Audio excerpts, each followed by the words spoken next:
Hi, I'm Justin Bogdan, and this is my introduction speech. So, the topic I'm going to be covering is my interest in magic and how that led me from hating chemistry to loving it, and how it also inspired me to write my own stories involving magic. And one quote that's interesting is any sufficiently advanced technology is indistinguishable from magic.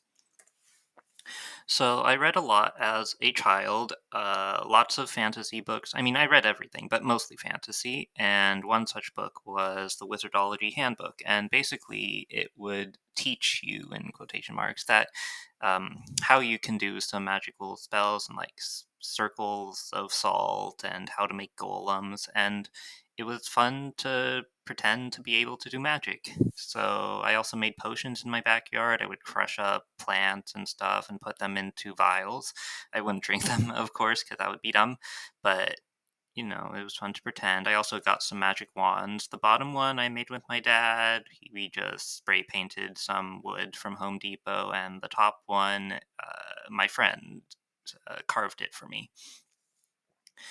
And when I was a kid, I made a promise to myself that if I ever discovered magic was real, that I would do everything in my power to study it. And that brings me to chemistry. So I started off not liking chemistry in high school. It just seemed like it was just another math class. All the experiments were mixing stuff and then doing math alongside it. Nothing interesting really happened.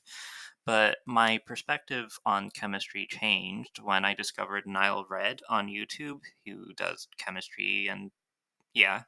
And one of the experiments or demonstrations that he did was the Pharaoh's serpent reaction, which you can see in the picture. Basically, it started out with a pile of powder and he ignited it and it turned into what you see there. And basically, it was almost like turning nothing into something crazy. So I realized that chemistry is about as close to magic as I'm ever going to get. And I wanted to fulfill my promise that I had made as a kid. And so now I'm majoring in chemistry and doing everything I can to learn about it. Um, I also have gotten into writing because I was inspired by the fantasy books I read as a child, and I've come up with a lot of ideas and worlds in my head. Of course, getting it onto paper is a little more difficult. I have written a decent amount, but haven't finished anything really. I've also started working on a comic recently. So yeah, that was my speech of introduction of how magic has led me to chemistry and writing. Um, so yeah, I hope that I can create my own magic someday, whether it be through science or through fantasy. Thank you for listening. I'm Justin Bogdan. Thanks.